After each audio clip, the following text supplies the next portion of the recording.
সুন্দরবন নাম অনুযায়ী এখানকার প্রকৃতিও ভয়ঙ্কর সুন্দর। পৃথিবীর বৃহত্তর ম্যানগ্রোভ এবং দক্ষিণ রায়ের দর্শন পাওয়ার জন্যই আমাদের অ্যাডভেঞ্চার কম্পাসের প্রথম গ্রুপ ট্যুর এখান থেকেই শুরু হয়েছিল। এই জায়গাটিকে প্রথমেই ভয়ঙ্কর সুন্দর বললাম, তার কারণ শুধুই বাঘ নয়, বরং আরও অনেক ভয়ঙ্কর জীবের আবাস এই সুন্দরবন। আমাদের বাঙালিদের একটা প্রবাদ আছে না, যে জলে কুমির ডাঙায় বাঘ। এই কথাটা এই জায়গার সাথে একেবারেই মিলে যায়। তাছাড়াও বহু প্রজাতির সরীসৃপ এখানে পাওয়া যায়। এখানে শুধুই যে বাঘের হাতেই মানুষের প্রাণ যায় তা কিন্তু নয়, বরঞ্চ অনেক সময় অনেক বিষধর সাপ বা কুমির এদের কারণে প্রায় দিনই মানুষের প্রাণ চলে যায়। কিন্তু তবুও এই ভূপ্রকৃতি অদ্ভুত সুন্দর, ঠিক যেন মায়াবী কোনো এক রাজ্য। আমরা 23শে নভেম্বর 2025-এ শিয়ালদা থেকে ক্যানিং লোকাল ধরে পৌঁছে যাই ক্যানিংয়ে। এখান থেকেই আমাদের যাত্রা শুরু হয়েছিল।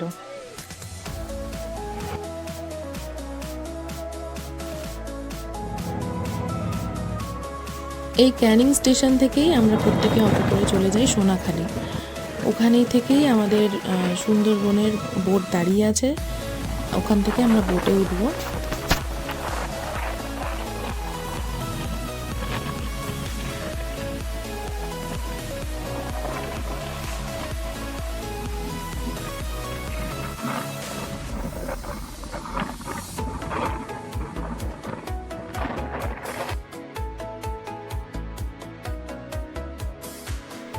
সোনাখালি পৌঁছে তারপরে আমরা যে যার মতো প্রত্যেকেই বোটে উঠে পড়ি। তার কারণ আগামী 3 দিন এইটাই আমাদের বাহন।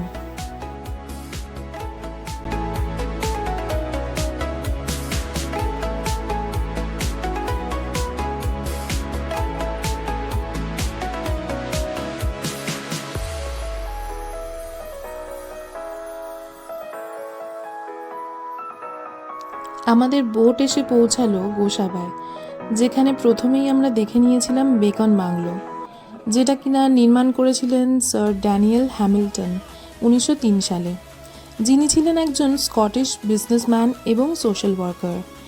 এই বাংলোটি ব্রিটিশ এবং ট্র্যাডিশনাল বেঙ্গলি আর্কিটেকচারের সংমিশ্রণ, আর এই বাংলোয় প্রবেশ মূল্য হচ্ছে জনপ্রতি 10 টাকা করে। এই বাংলোয় 1932 সালে স্যার ড্যানিয়েল ম্যাকিনান হ্যামিল্টন সাহেবের আমন্ত্রণে 30শে ডিসেম্বর থেকে 31শে ডিসেম্বর অবধি কবিগুরু রবীন্দ্রনাথ ঠাকুর এখানে ছিলেন, তাই জন্য এটিকে টেগর্স বাংলো বলা হয়। যদিও বাড়িটার মধ্যে কিছুই ছিল না, আমার মনে হয় এইরকম একটা ঐতিহাসিক প্রপার্টিকে নিশ্চয়ই সংরক্ষণ করা উচিত, হয়তো ভবিষ্যতে করাও হবে, তবে এখন কিছুই ছিল না। এই বাইরেটাই যা দেখার ঘুরে, তবে খুব সুন্দর বাইরেটা।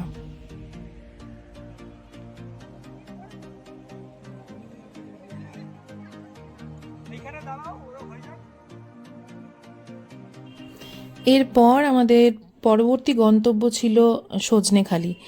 এই জায়গাটা একটু সাজানো গোছানো পর্যটকদের জন্য। এর মধ্যে একটা অ্যাকোরিয়াম আছে যাতে কচ্ছপ ছিল, যেটা সম্ভবত সুন্দরবনেরই লোকাল, আর কিছু বাঘ, হরিণ ইত্যাদির মডেল করা ছিল, যেটা ছোট বাচ্চাদের আনন্দ দেবে যদি ছোট বাচ্চারা থাকে। আর ছিল একটা ওয়াচ টাওয়ার, যেখান থেকে অনেক দূর অবধি দেখা যায়। যদি ভাগ্য ভালো থাকে অনেক সময় এখান থেকেও বাঘের দেখা মিলতে পারে।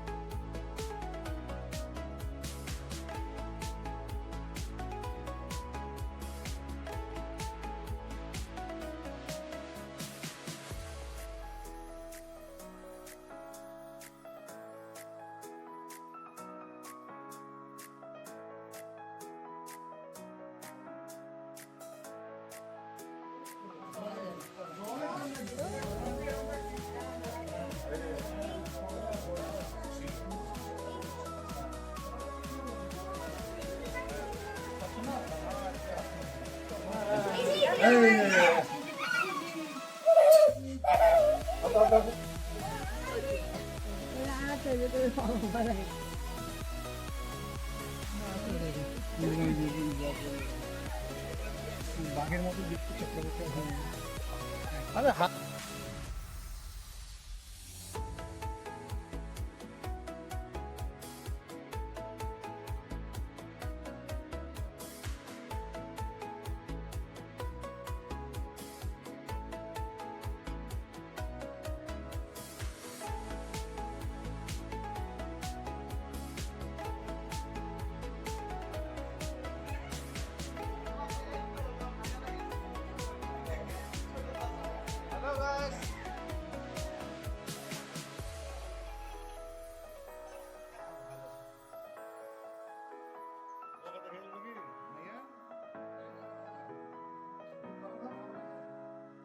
না খাবার দিতে বারণ করছে।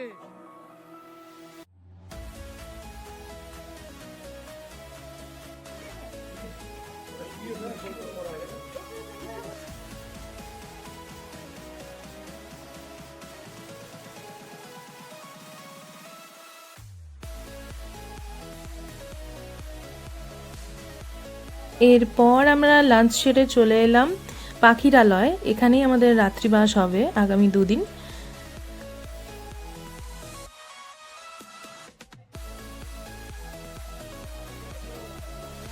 আর ইনি হচ্ছেন সুন্দরবনের লোকদেবী দেবী বনবিবি। এরপর সন্ধেবেলায় সান্ধ্যভোজন সারতে সারতে উপভোগ করলাম সুন্দরবনের লোকগীতি এবং আদিবাসী নৃত্য, যেটাকে ওনারা বলেন ঝুমুর নাচ।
আদিবাসী মেয়েদের নৃত্য শেষ হওয়ার পর তারা একে একে ডেকে নেয় আমাদের গেস্টদের, এবং তারাও তাদের সাথে ওদের নৃত্যশৈলীতে, ওদের গান বাজনার সাথে তালে তাল মিলিয়ে পা মেলায়।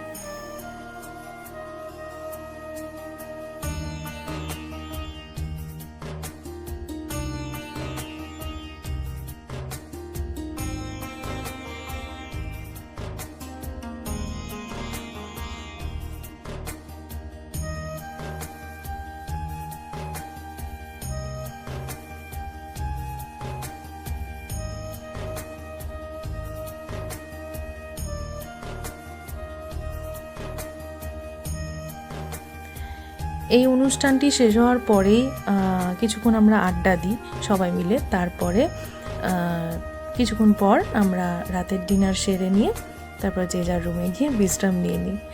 এই দিনের মতো আমাদের কাজ শেষ হয়ে যায়। তারপরের দিনে আবার নতুন গল্প নতুনভাবে আপনাদের কাছে পেশ করব। যদি ভালো লাগে আমাদের এই ভিডিওটি তাহলে লাইক করবেন, শেয়ার করবেন, কমেন্ট করবেন। যদি কিছু ভুল ত্রুটি যা কিছু আপনাদের মনে হয় আপনারা কমেন্টে জানাতে পারেন, এবং আমাদের চ্যানেলটির পাশে থাকার জন্য অবশ্যই আমাদের চ্যানেলটাকে সাবস্ক্রাইব করবেন।